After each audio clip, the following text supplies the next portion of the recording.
ആ നേരെ നടന്നേ. ആ നീല നിറം എന്താന്ന് നോക്കിയേ. What is it? Guys, first look at IMAX. Ticket എടുക്ക്.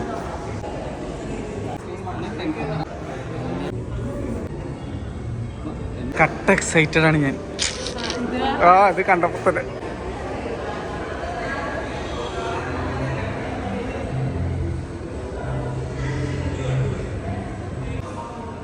സ്ഥാനാർത്ഥി ശ്രീകുട്ടൻ.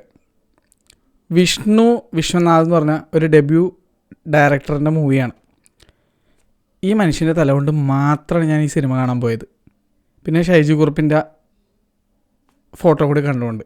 ഞാൻ പറയാറില്ല, ഈ ഹാസ്യ നടന്മാർ സീരിയസ് റോൾ ചെയ്ത് കഴിഞ്ഞാൽ, നെഗറ്റീവ് റോളൊക്കെ ചെയ്ത് കഴിഞ്ഞാൽ വേറെ ലെവലായിരിക്കും. ഇതിനു മുന്നേ പല ആക്ടേഴ്സിൻ്റെ കേസിൽ നമ്മൾ കണ്ടിട്ടുണ്ട്.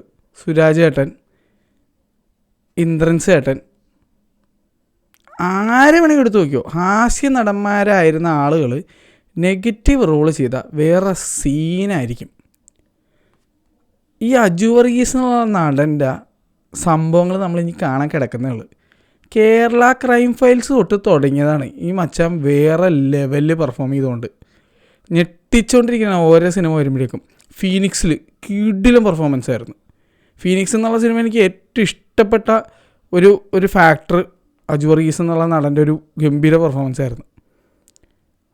ഇതിലും ഒരു രക്ഷയില്ല. CP സാറ്, ചക്രപാണി സാറ്, എന്താ റോളടേ. ഇതിനകത്ത് പിള്ളേർ ഇദ്ദേഹത്തിന് നിഴൽവട്ടം ശബ്ദം കാലൊച്ച കേൾക്കുമ്പോഴേക്കും കിടുങ്ങും.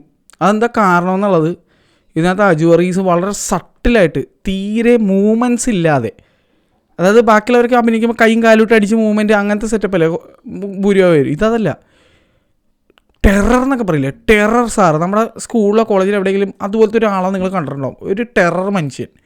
അങ്ങനത്തെ രീതിയിലാണ് അജു വർഗീസ് ചെയ്തു വെച്ചിരിക്കുന്നത്. കിടിലം പെർഫോമൻസ്. എനിക്ക് ആ CP സാർ എൻ്റെ മനസ്സിൽ കിടക്കും.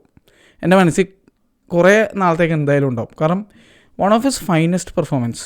അത് കാണണോടി, എന്തൊരു ഇവോൾവ്ഡായി ഈ മനുഷ്യൻ ആസ് ആൻ ആക്ടർ. എനിക്ക് മലർവാടി ആർട്സ് ക്ലബ്ബിൽ വന്ന അജു വർഗീസിൻ്റെയും ഇപ്പോഴത്തെ അജു വർഗീസിന് എൻ്റെ മോനെ ആനയാട് വ്യത്യാസം എന്നൊക്കെ പറയില്ല, അതുപോലെയാണ്. എൻ്റെ പൊന്നെ അജു ചേട്ടാ, കിടിലം പെർഫോമൻസ്, കിടിലം. If you are watching this, വേറെ ലെവൽ പെർഫോമൻസ്. ഈ സിനിമ എനിക്ക് ഏറ്റവും ഇഷ്ടപ്പെട്ട കുറച്ച് പെർഫോമൻസിൽ ഏറ്റവും മുൻപന്തിയിൽ നിൽക്കുന്ന പെർഫോമൻസ്. പിന്നെ എനിക്ക് എടുത്ത് പറയാനുള്ളത്, ഈ സിനിമയിൽ കുറേ കോമഡി ക്യാരക്ടേഴ്സായിട്ട് വന്നിരിക്കുന്ന ഷൈജു കുറുപ്പ് ക്യാമിയോ ആണ് ഒരു വിധത്തിൽ പറഞ്ഞു കഴിഞ്ഞാൽ, എക്സ്റ്റൻഡ് ക്യാമിയോ എന്നൊക്കെ പറയാം. ജോണി ആൻ്റണി, പിന്നെ ഇതിൻ്റെ തന്നെ റൈറ്ററായിട്ടുള്ള മച്ചാൻ, പുള്ളിക്കാരൻ സീരിയലിലും സിനിമയിലൊക്കെ അവിടെയൊക്കെ കാണാറുണ്ട്. ആളുടെ പേര് ഞാൻ മറന്നു എന്താണെന്നുള്ളത്, എന്തോ ആനന്ദ് മന്മഥൻ അങ്ങനെ കണ്ടാണ് ആളുടെ പേര് കേട്ടോ. പിന്നെ നമ്മുടെ കരിക്കിലൊക്കെ ഉള്ള പുള്ളിക്കാരിയൊക്കെ ഇതിനകത്തുണ്ട്. അവരുടെ റോൾസ് മാത്രം അവർ കൊടുത്തിരിക്കുന്നത് എനിക്ക് നന്നായിട്ട് ചെയ്തു ഫീൽ ആയി. പക്ഷേ ഈ സിനിമ അവരുടെ റോൾസ് കാരണം അത് അത്ര റെലവൻസ് ഇല്ലാത്ത റോൾസ് പോലെ ഫീൽ ചെയ്തിട്ട് ഇങ്ങനെ ഓവർ സ്ട്രെച്ച്ഡ് ആയിട്ട് ഫീൽ ചെയ്തു. ഈ സിനിമയുടെ റൺ ടൈം ഞാൻ ബുക്ക് മൈ ഷോയിൽ എടുത്ത് നോക്കിയപ്പോൾ 2 മണിക്കൂർ 15 മിനിറ്റ് കാണിച്ചത്. അത് ഞാൻ എടുത്തു നോക്കാൻ കാരണം ഇത് എത്ര നേരം ഉണ്ടായിരുന്നിടയെന്ന് എനിക്ക് തോന്നിപ്പോയി. കാരണം ഇവരുടെ ക്യാരക്ടേഴ്സ് ഇതിനകത്ത് ആവശ്യമില്ലാത്ത ഒരു ക്യാരക്ടേഴ്സ് പോലെ എനിക്ക് ഫീൽ ചെയ്തത്. എനിക്കൊന്ന് ഈ സിനിമയ്ക്ക് ഒരു ബൂസ്റ്റ് കിട്ടാനായിട്ട് ഇവരുടെ ആ ഒരു പ്രസൻസ് ഉണ്ടെങ്കിൽ കുറച്ചുകൂടി ഒരു മാർക്കറ്റ് വാല്യൂ കിട്ടും എന്ന് വിചാരിച്ചിട്ടാണെന്നുകൊണ്ട് ഡയറക്ടർ ഇങ്ങനത്തെ ആക്ടേഴ്സിനെ കാസ്റ്റ് ചെയ്യും.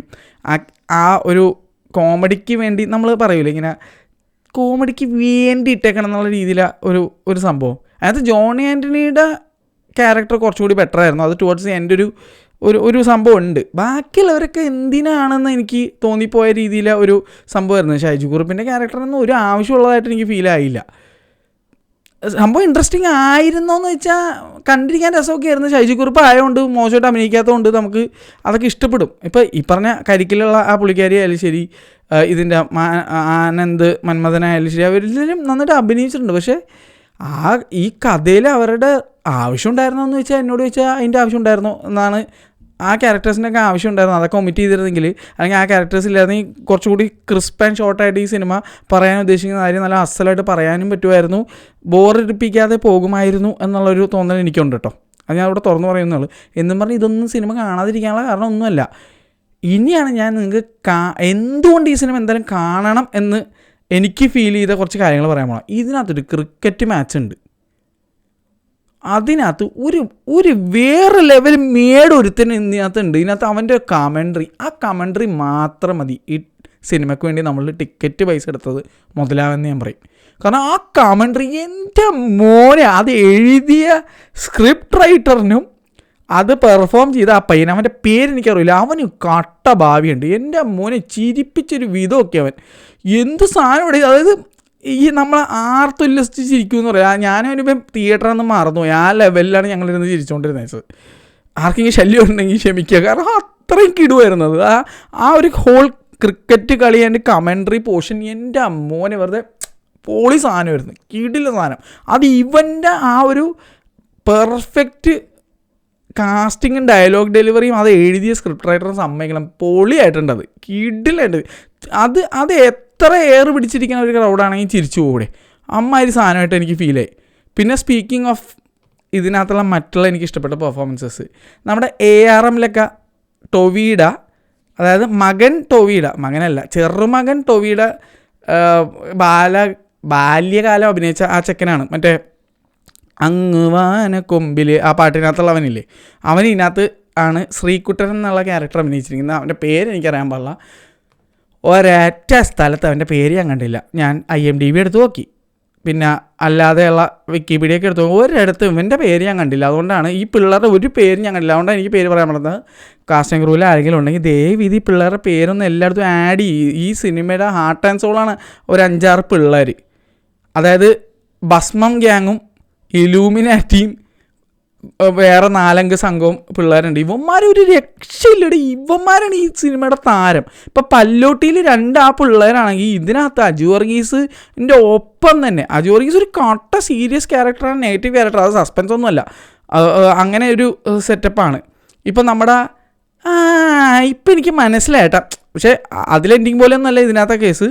നമ്മുടെ തണ്ണീർമത്തനിൽ വിനീത് ശ്രീനിവാസൻ എങ്ങനെയാണ്, അപ്പം എനിക്ക് ആശാനും ക്ലാസ്മേറ്റും ഒക്കെ ഒരേ വൈബ് സാധനം.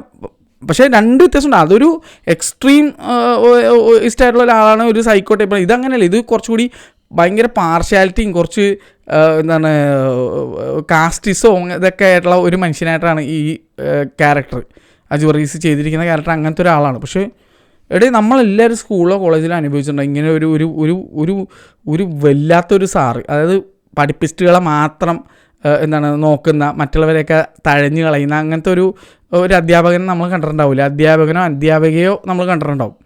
അങ്ങനത്തെ ഒരു ആളായിട്ടാണ് അജു വർഗീസ് അഭിനയിച്ചത്. അത് അഭിനയിച്ച് വെച്ചിരിക്കുന്നത് നമുക്ക് പിടിച്ചിടിക്കാം, നമുക്ക് കുറച്ച് പ്രാന്ത് പിടിക്കും. അതുപോലത്തെ രീതിയിലാണ് ആൾ അഭിനയിച്ച് വെച്ചിരിക്കുന്നത്. പക്ഷേ കണക്കിന് ലാസ്റ്റ് ഒരു അടിപൊളി സാധനമുണ്ട്, ആൾക്ക് കണക്കിന് കിട്ടുന്നുണ്ട്. അതൊരു എന്താ പറയുക, അടിക്കാതെ വാക്കുകൾ കൊണ്ട് വായടപ്പിച്ച് കളയുന്നില്ല, അങ്ങനത്തെ ഒരു സാധനം. അത് ആരാ ചെയ്യണം എന്താ ചെയ്യണം എന്നൊന്നും ഞാൻ പറയാനുള്ള. പക്ഷേ സിനിമയുടെ എൻഡിങ് ഒരു രക്ഷ ഉണ്ടായിരുന്നില്ല. Last 5 minute. അപ്പോൾ മ്യൂസിക് ഡയറക്ടർ ആരാണ് ചെയ്തേക്കണമെന്ന് ഒരു പിടുത്തില്ല. ഞാൻ നോക്കട്ടെ കേട്ടോ, ഒന്ന് നോക്കട്ടെ. ആ മ്യൂസിക് ഡയറക്ടറിൻ്റെ പേര് പറഞ്ഞിട്ടുള്ള, കാരണം നല്ല പാട്ടുകളായിരുന്നു. ഒന്ന് തപ്പിക്കോട്ടെ കേട്ടോ. Music director PS Jayahari. ഇതിന് മുന്നേ പുള്ളി എന്തൊക്കെയാണ് ചെയ്തേക്കണമെന്ന് ഒരു പിടുത്തമില്ല. എൻ്റെ അമ്മോ അടിപൊളി സാധനമായിരുന്നു, അടിപൊളി മ്യൂസിക്കായിരുന്നു ആ ടൈമിൽ. പിന്നെ ഇതിനകത്ത് കുറേ പാട്ടുകളെല്ലാം നല്ല രസമാണ് കേൾക്കാൻ. സ്പെഷ്യലി ലാസ്റ്റ് 10 മിനിറ്റത്തെ ആ സാധനം, അത് അടിപൊളിയായിരുന്നു, കിടിലൻ. അതിൻ്റെ ഒപ്പം തന്നെ ആ ഫുൾ 10 മിനിറ്റ് വേറെ ലെവലാവാനുള്ള കാരണം ഇതിലെ എഡിറ്ററും ക്യാമറമാനും എല്ലാവരും ചേർന്നത്. അപ്പോൾ അവരുടെ പേര് പറയാതിരിക്കാൻ വയ്യ. അനൂപ് V ശൈലജ എന്ന് പറഞ്ഞ മച്ചാനാണ് ക്യാമറ ചെയ്തിരിക്കുന്നത്. എഡിറ്റേഴ്സ് കൈലാഷ് S ഭവനും വേറെ ആയിരിക്കും. Editors Kailash S Bhavan. മച്ചാനെ വേറെ ലെവൽ എഡിറ്റിംഗ്. ഇതിനകത്തൊരു സാധനമുണ്ട്. ഫസ്റ്റ് ഹാഫ് ഇൻ്റർവൽ പഞ്ചിന് തൊട്ടു മുന്നേ നമ്മുടെ ഗോദ സിനിമയിലേക്ക്, നമ്മൾ ആ ഗോദയിലേക്ക് പോകുമ്പോൾ ഒരു സ്റ്റോപ്പ് മോഷൻ പോലൊരു സാധനം പോകില്ലേ, അതുപോലെ ഇതിനകത്തൊരു സാധനമുണ്ട്. ഇതേപോലെ ഇക്കൊല്ലം ഞാൻ ഇങ്ങനൊരു സാധനം കണ്ടത് ബിജു മേനോൻ്റെ തുണ്ട് എന്ന് പറഞ്ഞ സിനിമ ഉണ്ടല്ലോ, അതിനകത്തൊരു സീനുണ്ട്. അത് പക്ഷേ പ്രോബ് ക്യാമറ വെച്ചാൽ എടുത്ത കുറേ ഷോട്ടുകളൊക്കെ ആയിരുന്നു. ആ ജിംഷികാലി ഇത് അങ്ങനെ ആരോണ്ടോ ചെയ്തിരിക്കുന്നത്, അത് ആരാന്ന് ഞാൻ മറന്നുപോയി. അത് ടെക്നിക്കലി ചെയ്തിരിക്കുന്ന സാധനം. ഇതങ്ങനെയല്ല, ഇത് രണ്ടും കൂടി മിക്സാണ്. ക്യാമറമാനും എഡിറ്ററും എല്ലാവരും കൂടി ചേർന്ന് ഒരു സാധനം ചെയ്ത് വെച്ചേക്കാണ്. എനിക്ക് ഗോതയാണ് ഓർമ്മ. ഗോതയുടെ ആ ഒരു സീനുണ്ട്, എൻ്റെ മോനെ, അത് കണ്ണാടിക്കല്ല് ആ ഗ്രാമത്തിൽ നിന്ന് ഇങ്ങനെ ആ പറമ്പിലൂടെ ചെന്ന് ഗോതയിലേക്ക് കയറുന്ന ഒരു ഷോട്ടുണ്ട്, വേറെ ലെവൽ സാധനം. അതുപോലെ ഇതിനകത്തൊരു ഇൻട്രോൾ പഞ്ച് എടുത്തു വെച്ചിട്ടുണ്ട്. എൻ്റെ മോനെ എന്ത് രസമായിരുന്നു അറിയാമോ അത്. അതൊക്കെ മതി ഈ സിനിമയുടെ ടിക്കറ്റ് പൈസ മുതലാണെന്ന് ഞാൻ പറയും. കാരണം ആ ഒരു ഞാൻ പറഞ്ഞ ആ ഒരു അൺവാണ്ടഡ് കുറച്ച് ക്യാരക്ടേഴ്സും ആ ഒരു ഓവർ സ്ട്രെച്ചിങ് ഈ സിനിമയിൽ നിന്ന് എടുത്ത് മാറ്റിക്കഴിഞ്ഞാണ്ടല്ലോ കിടിലം പടമാണ് സത്യം പറഞ്ഞാൽ. എനിക്ക് പേഴ്സണലി വളരെ ഇഷ്ടപ്പെട്ടു. നല്ല ഇതിപ്പോൾ ആ ഒരു ഓവർ സ്ട്രെച്ചിങ് ഉള്ളതുകൊണ്ട് വൺ ടൈം വാച്ച് എന്നുള്ള രീതിയിലേക്ക് ആയിപ്പോയ പോലെ എനിക്ക് ഫീൽ ചെയ്യും. അതൊക്കെ എനിക്ക് തോന്നുന്നു എനിക്കറിയാം അവരെ പൈസ മുടക്കി കൊണ്ടുവന്ന് അവർക്ക് ഈ ക്യാരക്ടറും കൊടുത്ത് അഭിനയിപ്പിച്ച് കഴിഞ്ഞിട്ട് അതിൽ നിന്ന് എഡിറ്റ് ചെയ്ത് കളയാന്നൊക്കെ പറഞ്ഞാൽ ഭയങ്കര ശോകം സീനൊക്കെയാണ്. അതൊക്കെ എനിക്ക് മനസ്സിലാവും. പക്ഷേ ആ ക്യാരക്ടേഴ്സേ ഈ സിനിമയിൽ ഇല്ലായിരുന്നെങ്കിൽ കുറച്ചുകൂടി നന്നായിരുന്നേനെ എന്നാണ് എനിക്ക് ഫീലായത്. എനിക്കങ്ങനെയാണ് ഫീൽ ആയിട്ടാ. അതില്ലെങ്കിൽ പോലും ആ ഒരു ക്യാരക്ടേഴ്സോ ആ ഒരു കോമഡി സംഭവങ്ങളോ ഒന്നും ഇല്ലെങ്കിൽ പോലും ഈ പിള്ളേരിന് ധാരാളമാണ്. ഇവന്മാർ കൗണ്ടർ എന്നൊക്കെ പറഞ്ഞാൽ അമ്മമാർ കൗണ്ടറൊക്കെ അടിക്കുന്നത് ഇവന്മാർ മതി. ആ 4 പിള്ളേർ അജു വർഗീസും പിന്നെ ജോണി ആൻ്റണിയുടെ ആ ഒരു ക്യാരക്ടറും പിന്നെ സ്പീക്കിംഗ് ഓഫ് വേറെ 2 പേരും കൂടി ഇതിനകത്ത് അഭിനയിച്ചിട്ടുണ്ട്. അവരുടെ പേരെനിക്ക് നമ്മുടെ സെക്സി ദുർഗയിലൊക്കെ അഭിനയിച്ച മച്ചാൻ്റെ പേരെനിക്ക് പെടുന്ന വായിൽ കിട്ടണല്ലോ. വെറുതെ സീൻ പെർഫോമൻസ് ആയിരുന്നു പുള്ളിയൊക്കെ. നല്ല അടിപൊളി പെർഫോമൻസ് ആയിരുന്നു. പിന്നെ ഒരു ഓട്ടോ ഡ്രൈവറായിട്ട് ഈ ശ്രീകുട്ടൻ്റെ അച്ഛനായിട്ട് അഭിനയിച്ച മച്ചാനൊക്കെ ഉണ്ട്. ഇവരൊക്കെ നിങ്ങൾ അവിടെ ഇവിടെയൊക്കെ ആയിട്ട് സിനിമയിലൊക്കെ കണ്ടിട്ടുണ്ടാവുന്നത് ചെറിയ ചെറിയ റോള് ചെയ്യുന്നവരാണ്. രേഖയിലൊക്കെ അഭിനയിച്ച ലില്ലിയിലൊക്കെ അഭിനയിച്ചിട്ടുള്ള മച്ചാനാണ് ഞാൻ നേരത്തെ പറഞ്ഞത്. ഇവരൊക്കെ കിടില്ല. ഞാൻ നോട്ടെ ലില്ലി തപ്പിയെടുക്കാൻ പറ്റുമെങ്കിൽ ലില്ലി ഇപ്പോൾ കിട്ടൂലല്ലോ, അതാണ്. ലില്ലിയിലൊക്കെ അഭിനയിച്ചിട്ടുള്ള മച്ചാനുണ്ട്. നമ്മുടെ സെക്സി ദുർഗയിലൊക്കെ അഭിനയിച്ചിട്ടുള്ള പുള്ളിയുടെ റോള് സൂപ്പറായിരുന്നു. ആ ഓട്ടോ ജീവനക്കാരൻ ശ്രീകുട്ടൻ്റെ അച്ഛനായിട്ട് അഭിനയിച്ച മച്ചാൻ എല്ലാവരും അടിപൊളി പെർഫോമൻസ്. പേഴ്സണലി എനിക്ക് പടം ഇഷ്ടപ്പെട്ടു. പക്ഷേ ഈ സിനിമയ്ക്ക് വേണ്ടത്ര ആ ഒരു സ്വീകരണം കിട്ടിയതായിട്ട് എനിക്ക് ഫീൽ ചെയ്തില്ല. ഓഡിയൻസ്, ഞാൻ സിനിപോളിസിലാണ് പടം കണ്ടത്.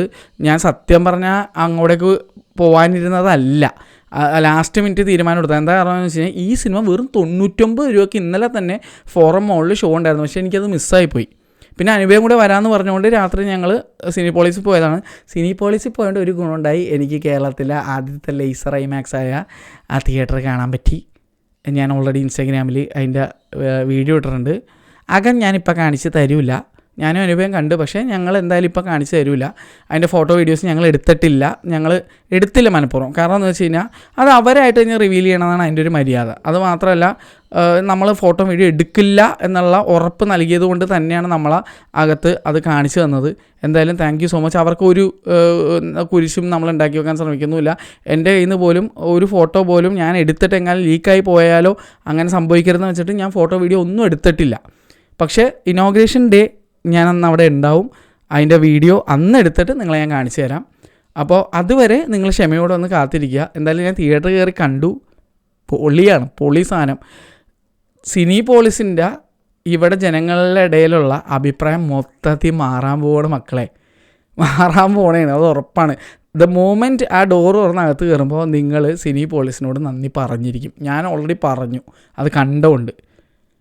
I am so happy with the IMAX they have build. അത് അത്രയും ഞാൻ പറയുന്നു.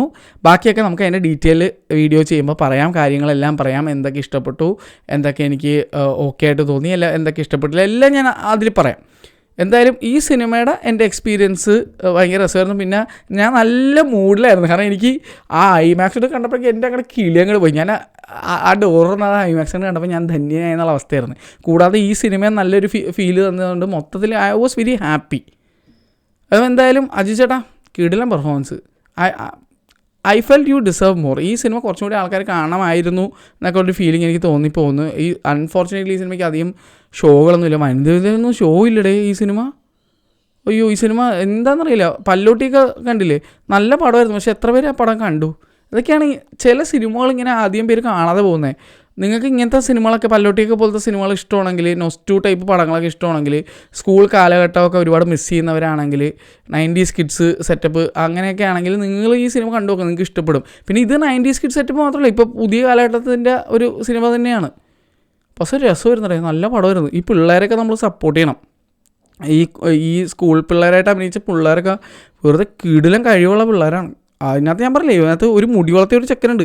എൻ്റെ പൊന്നെ, അവനും ഈ ശ്രീകുട്ടൻ അടിപൊളിയാണെങ്കിൽ പോലും ഇതിനകത്ത് ഞാൻ പറഞ്ഞില്ല, ആ കമൻട്രി എനിക്ക് അവനെ മറക്കാൻ പറ്റില്ല. അവൻ്റെ പേരെന്താണെന്ന് അറിയാമെന്ന് കമൻറ്റ് ഒരു രക്ഷയില്ല. അവൻ വെറുതെ സീനാണ്, മേട് ചെക്കനാണ്.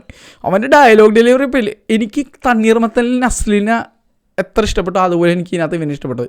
ഇവൻ വേറെ റേഞ്ചായിരുന്നു ഈ പടത്തിൽ. എന്തായാലും ഓൾ ദി ബെസ്റ്റ് മക്കളെ. നിങ്ങൾ ഇനിയും ഒരുപാട് സിനിമകൾ അഭിനയിക്കുക. എന്നാൽ കഴിയുന്നതെന്ന് പറഞ്ഞു കഴിഞ്ഞാൽ സിനിമ പോയി കാണാൻ സപ്പോർട്ട് ചെയ്യുക എന്നുള്ളതാണ്. എന്തായാലും ഈ സിനിമയിൽ എനിക്ക് നിങ്ങളുടെ ആക്ടിങ് ഭയങ്കര ഇഷ്ടപ്പെട്ടു. പിന്നെ അജു ചേട്ടൻ ഹാറ്റ്സ് ഓഫ്, കിടിലൻ പെർഫോമൻസ്. അപ്പോൾ എന്തായാലും മച്ചാനെ ഫസ്റ്റ് സിനിമ കൊള്ളാം. ഞാൻ പറഞ്ഞില്ലേ, എനിക്ക് തോന്നിയത് ഞാൻ പറഞ്ഞു എന്നേ ഉള്ളൂ, ഒന്നും വിചാരിക്കരുത്. അതായത് ആ ഒരു കുറച്ച് ക്യാരക്ടേഴ്സ് ഇല്ലായിരുന്നെങ്കിൽ, അല്ലെങ്കിൽ ആ പോർഷൻസ് ഇല്ലായിരുന്നെങ്കിൽ, കുറച്ചും കൂടി ക്രിസ്പാക്കിയിരുന്നെങ്കിൽ വളരെ എൻഗേജിങ് ആയിട്ടുള്ള പൊടപൊടപൊടാന്ന് പോകുന്ന രീതിയിലൊരു സിനിമ ആയിരുന്നാനേ എന്നും തോന്നി. കാരണം ടെക്നിക്കലി നിങ്ങൾ ഒരുപാട് കാര്യങ്ങൾ ചെയ്തു വെച്ചിട്ടുണ്ട്, എഡിറ്റിങ് സൂപ്പറാണ്, പാട്ടുകൾ നല്ല, എല്ലാം നല്ല. അപ്പോൾ ഈ ഒരു ഫാക്ടർ മാത്രമേ ഞങ്ങൾക്കൊരു ഡ്രാഗായിട്ട് അനുഭവപ്പെട്ടുള്ളൂ. അതൊഴുകി നിർത്തിക്കഴിഞ്ഞാൽ സിനിമ ഞങ്ങൾക്ക് ഭയങ്കര ഇഷ്ടപ്പെട്ടു, എനിക്ക് അനുഭവിക്കും. അപ്പോൾ എന്തായാലും ശരി, അടുത്ത വേറെ വീഡിയോ ആയിട്ട് കാണാം. നാളെ തഗ്ഗതല് രാവിലെ ഞാൻ 4 മണിക്ക് @വനിത സ്ക്രീൻ 1 കണ്ടിട്ട് പറയാം. രാവിലെ ഞാൻ വീഡിയോ ഇട്ടേക്കാം. താഴത്തില്ലട, താഴെ പോയായിരുന്നോ മതി.